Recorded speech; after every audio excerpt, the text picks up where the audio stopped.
favorite breakfast in the world, my protein Biscoff oats. I'm just gonna eat these, and then I have a client call at 11, so a lot slower of a morning, which is great because it's a Friday. Today's video, I kind of just wanted to take you guys through like a small spend the day with me, as well as you guys sent in some fitness questions on my Instagram. I did a little fitness Q&A, and so the second portion of this video is going to be answering those questions for you guys. So yeah, I'm gonna eat these oats and then get ready for my call, and then after my call, I'm gonna head to the gym. Okay, I just had my client call with Courtney. She's doing so freaking good. It's so nice to talk to her. We're at the 5-week point and she has seen progress in literally every area of her life. Literally unprovoked, she's telling me how she feels better mentally, physically, how she shifted to wanting to be strong. She hit a plate on 3 exercises this week, literally squat, deadlift, and her hip thrust. She said she's seeing physique changes, people telling her that they're seeing her physique changes.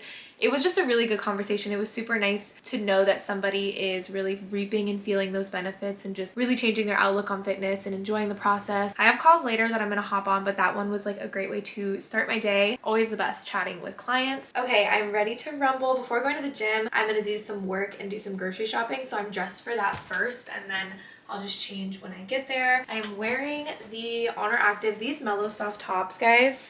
So soft, so amazing, so stretchy, and just so practical for like everyday use and for the gym. And then I'm wearing my cargos from Honor and my runners, so it's like kind of an athleisure-y fit, but it still looks like cute for doing errands and appropriate for that. Also, since I always wear my hair up, I kind of wanted to start wearing earrings again. I used to wear earrings every single day, and then I kind of like took a break from it. I don't know why. I think it's because I just didn't have ones that I like really loved, but I just got a package from Ana Luisa with some new ones, and so I wanted to show you guys the ones I'm wearing right now. These are just your standard like gold hoop, very basic, which I feel like is what I was missing. And I feel like they add a lot when my hair is up, especially with this hairstyle. I am planning to get my hair cut again, so I'm really excited for that. But because I wear a lot of claw clips, ponytails, that kind of thing, I feel like it could be cute to wear earrings more. So I got these kind of like for an everyday staple. And then I also got these ones. I already have the matching heart necklace for this. I've worked with Ana Luisa in the past. I worked with them 2 years ago now, like when I went on that trip 2 years ago. And I have the matching heart necklace to this. Great quality, great shape. That's why I knew that I wanted to get more stuff from them. So I got these earrings that match those, so I can kind of have like a matching set. And then for like a pop of color, because I don't really wear a lot of like colored stuff. I wear pretty basic tops, basic jeans kind of thing. I got these, which have pretty little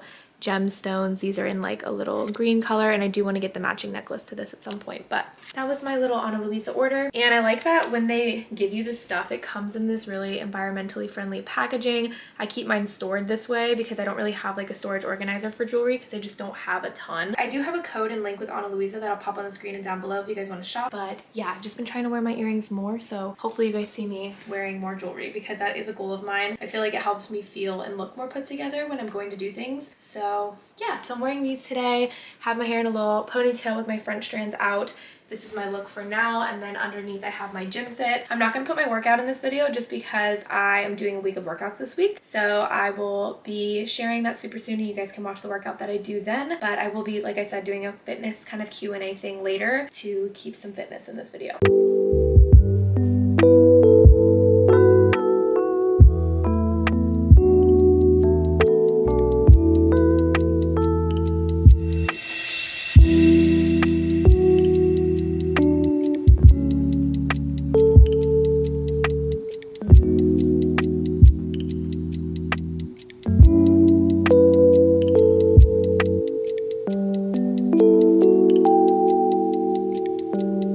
Okay, hello. Now for the second part of the video, I wanted to get back to some of you guys' questions, and be sure to follow my Instagram because I do want to do this more a little Q&A style. I got a good amount and I'm just going to kind of pick the ones that I feel are best suited. Let's just get into it. The first question is, how do you maintain high energy or prevent physical burnout across your workout? So this is a really good question. I think this all ties back into the idea that everything that you do should be with an intention. So yes, it's okay sometimes to not have a full-on training split and schedule and kind of freehand things, but it is important to understand your body and understand effort and intensity and understand how to properly maximize each workout while also having energy and not over fatiguing the body for the next one. In my opinion, I think if you're properly programming yourself, you should be good, making sure to keep muscle groups separate, so making sure you have proper rest time between, and then also just making sure to keep high energy period, that you are eating enough, fueling your body, getting the proper rest and recovery, and it's okay if sometimes that's off. But if you're not feeling super energized or you feel like you're constantly getting burned out as you continue and progress through the week, I would probably recommend looking into those external factors as well as looking into your program, seeing the structure and seeing what you can rearrange to ensure that you are giving your entire workout week the same amount of love, no matter whether you're on day 1 or day 5. Tips on getting stronger at full push-ups. When it comes to body weight stuff, I think the biggest thing is if you want to get stronger, you have to practice, practice, practice. I personally am not very strong at body weight stuff like push-ups and pull-ups, but I do program clients to be. And one of the biggest things I like to do is tell them to implement it more into their routine. It's likely that you're only doing it like once a week. I would recommend you guys could do it 3 to 4 times a week with different emphasis each time you do it. So one can be AMRAP, doing it as many times as possible at the beginning of your workout day for a certain amount of rounds. One day can be eccentric, so focusing on a different portion, adding holds, adding tempos, finding ways to get stronger, and then also doing things outside of those movements to strengthen the muscle groups that drive it. But when it comes to push-ups, if you guys can't even get a full one yet, I would recommend doing them banded. So you put a band here, and that's going to help to bring and give you some support. And I feel like bodyweight exercises are actually a lot harder than they seem to progress at. So don't feel like you're at a stalling point or that it should be easy. It definitely is hard, and it's important, just like with anything, to add it to your routine, be consistent, practice, and over time it should get there. This one was a question that I received and then ended up making a full reel for, so guys, definitely check that one out. I'll pop it down below. But it was about how pulling the slack out of the bar helps to drive the lift, like what the significance of that is. When you're doing that,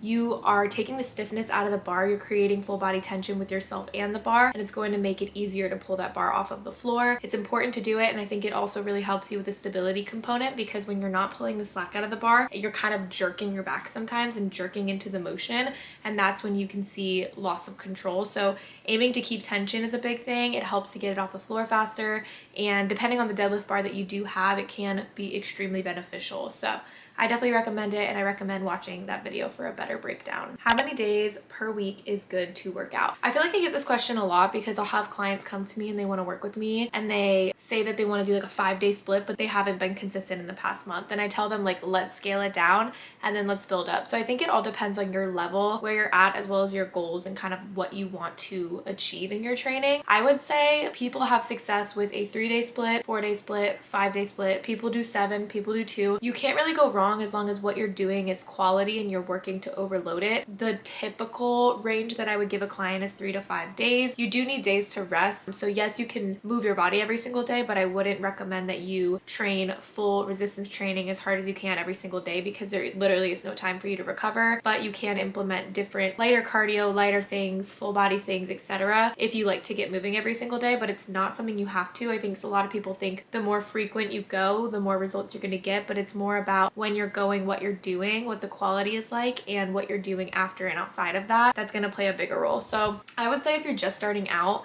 I like to start my clients out at like a 2 to 3 day split if they're like super beginner or like really struggling with keeping consistency. And then as they're doing well, I like to put them on a 4 to 5 day split. I don't typically have clients on a 6 to 7 day split because I don't think for most of their goals that it's sustainable or really necessary. Somebody asked, do you take creatine? If so, do you recommend, or what your thoughts and feelings are on it? I think I have a video about supplements. It's kind of older now, about my nutrition supplements, and I definitely want to do an updated one. But when it comes to creatine, yes, I have been taking it as of lately. I kind of go through phases where I'll take it or I won't take it, but lately I've been taking it at night with my L-glutamine. I would recommend it, but I would say only if you think that you want it. Like, I think a lot of people are pushing creatine and they're like marketing it as this thing that is some magic powder that then makes everything that you're doing in the gym 10 times better. Whereas I like to view it in a different way, and I think that this helps break down like what does creatine do. In our muscles, we have phosphocreatine stores. When we're loading creatine and taking it in, that is going to obviously increase these phosphocreatine stores, which then is going to increase our ability to create ATP. So I know that sounds super technical, but basically what that means is the more creatine that we have in our body, the more energy that our muscles have, which means that we can work harder and perform at higher loads, and higher performance then will lead to things like increased muscle growth. It does have a lot of benefits. It is very heavily researched. I would recommend it, but think of it more as an increaser of performance as opposed to just giving you those results off the top. It's kind of about the work that you do and put in while taking it, which is why sometimes I will take a break from taking it, because if I'm not in a very heavy training phase or looking to get super strong or have certain physique results, I don't feel as strongly that I need it. But there are plenty of benefits for hypertrophy, for building strength, for overall recovery. Overall, I think it's a good supplement. So in short, yes, I would recommend it. Yes, I do take it, but I would also say when it comes to any supplement, you don't need it, but I would say this would be the one that's hardest to get in your diet. So I would recommend it in that sense. Just make sure that it suits you and your goals and you're doing it for yourself, not because anyone tells you to. Somebody asked me about healthy snacks. Off the top of my head, the only thing that I've really been eating consistently as a healthy snack, I guess healthy,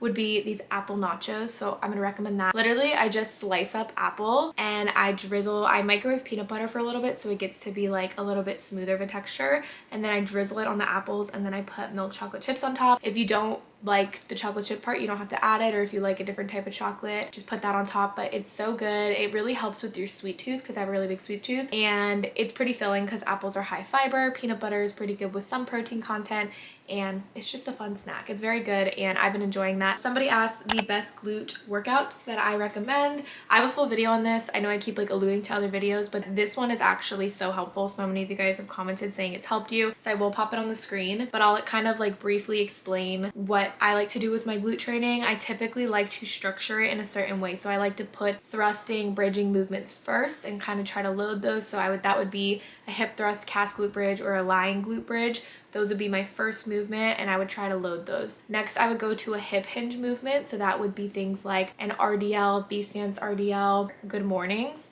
Implement one of those into the routine and also try to load that pretty heavy, keeping those at the beginning of the workout. Then you can move into your unilateral movements. So I like to do things like step ups. You could do single leg press. You could do walking lunges, Bulgarians, something unilateral, something with a stabilization component and something that's going to target the glutes. And then to finish off, I typically like to do some form of isolation. My favorite is a glute med kickback, and honestly one of the main options that you have. And then you can throw in another glute movement in there. I like good back extensions if you're doing them glute bias. There's plenty of movements out there, but I would say that's like my formula for creating one and what I think about, and then making sure you have a good mix of shortening and lengthening movements, which I do explain in greater detail in that other video, and kind of give you guys like a full list breakdown. It's very helpful. But my typical glute day workout is what I just kind of explained to you guys. I don't shy away or stray from it that much, and I think that's why it's been very beneficial. You want to try to keep something long enough to overload it and progress it. Somebody said they can only do full body since body part splits are boring for them. Is 2-day full body enough per week to attain results? I think like this goes back to my response earlier, where it really depends on what you're doing in each day and making sure that the quality and the breakdown of the muscle groups is right. I would say 2 to 3 days of full body can definitely warrant the results that you're looking for, that you would also get in like a push pull or like muscle group day split, as long as you are challenging yourself appropriately, spacing them out appropriately, and progressively overloading. So I definitely think it's attainable. I would obviously like want to see what you're doing in each one to help give some guidance, but it doesn't always have to be. I know that a lot of people break workouts up in push, pull, glute day, hamstring, that kind of thing. You don't have to do that. I feel like that's become the norm, but you absolutely don't have to do that. You can mix it up and kind of do whatever format is best for you. Don't worry too much about the way that you're doing something if it's not the same as other people. Just make sure that you're doing something and you feel challenged and that you have the right amount of quality throughout, and that's going to be the most helpful. And if you ever need help, you can DM me and I will try to help you out. And then somebody asked, is it a must-have to repeat the same exercises every week? I like to switch it up. Honestly, ideally, you want to try to keep exercises enough so that you can overload them. And I know I keep saying that, but if you're switching your workouts literally every single day of every single week, your body is never going to have the ability to adapt and then get stronger or progress. As much as I totally understand like getting bored or liking to switch things up, I typically would recommend trying to do things for 4 weeks at a time. That's kind of what I like to do. I'm the same way. I don't love doing the same things all the time, but it really does work when you can keep things consistent. So for example, I try to keep my glute day the same for about 4 weeks, then reassess and then maybe change some variations. If you're switching up things like you're doing a hip thrust one time and then you're not, like your compounds I think should stay the same. They should stay as a core and they should be something that you're working to overload. When it comes to accessories, there is a little bit more freedom. So for example, instead of traditional bicep curls, sometimes I'll do cable, sometimes I'll do across the chest. So that's not as big of a deal, but I would say your main compound moves you probably want to keep consistent and really try to increase and grow on. But in terms of the other movements, ideally keeping them the same would be good, but if you have to make some changes, showing up is always going to be better than not. Working them is always going to be better than not, but you just have to work on progression of those and make sure that you are challenging yourself appropriately so that there is potential for you to see the results if you're looking for things to be physique based. If you're just looking for performance, you're just looking to go to the gym, what you do maybe isn't as important as someone who has very strict goals that they want to see. And I have one more question. I had to screenshot it because she messaged it to me because she said it was going to be a bit longer. Let me find that, and that's going to be my last one for this video, but I definitely want to do this more, so feel free to message me with any questions and we'll do more for sure. How do you deal with being self-conscious at the gym? The best time for me to go is also when all the boys I know from school are there, and it makes me nervous to go into the weight section. I know that it's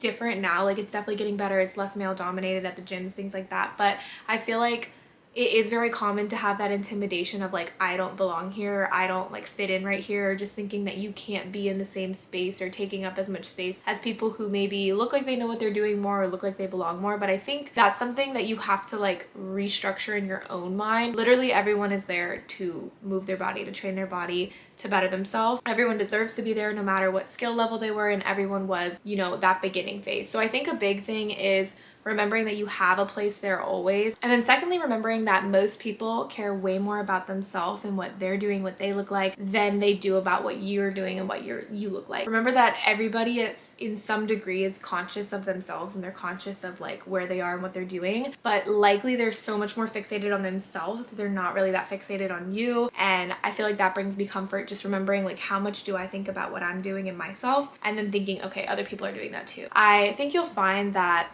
as you continue to change your mindset around it and not worry as much, which does take time, and gaining comfort in the environment, in the space at the times that you're going, it gets better. And it's okay, there's always going to be a degree or level of anxiety being in an environment, doing things like lifting or trying new things and stuff. So I'm not telling you to not feel it, I'm just telling you try to rationalize it in ways that feel more practical, and it will help you a lot with your mindset. And the next thing is also just being consistent. I feel like the more and more consistent I get in a space, the more comfortable I get in it, and it kind of is like pushing yourself out of your comfort zone a little tiny bit each time, and your body and you will acclimate and get used to it.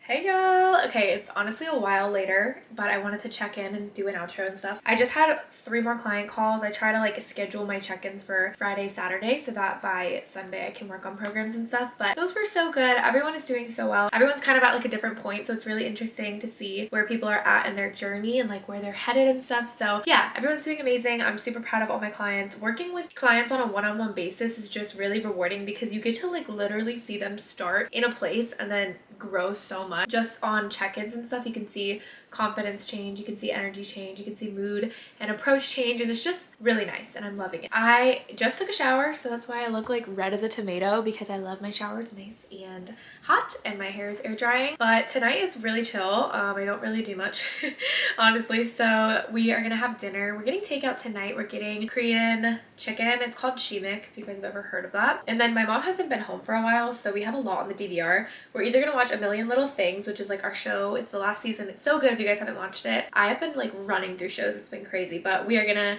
catch up on that, or we're gonna watch Dateline because her and I love to watch Dateline. We love a good true crime, even though I'm like the most paranoid scared person ever. That's probably why. But yeah, we're gonna watch one of those 2 things tonight, maybe both. And then I do have some editing and stuff that I want to get done tonight, so that's gonna be like my main mission after that. Nothing that honestly I feel like I'll be recording, so I feel like I'm just gonna close it out right here. Thank you so much to Ana Luisa for sending over my cutie new earrings. I will show you guys like in the future how I wear my jewelry and if I'm wearing my jewelry, because I want to be better about that. But if you guys are interested in getting some cutie new jewelry, definitely feel free to shop Ana Luisa, and thank you to them for sending over more goodies. But that is going to be it for today's video, so thank you guys so much for watching. I do have a lot of videos planned, and I know I say it every time, but I do have a lot planned. I do have a week of workouts coming that I filmed this week. I do have my fitness journey video coming, which I haven't posted, and I don't know why. I guess I'm like nervous, I don't know. So I have that coming, and then I want to do another video kind of about reflection and resetting into a new phase and quarter, you know, of the year, and kind of how to stay on track with your journey. Those are my kind of game plans, so be on the lookout for some new content. But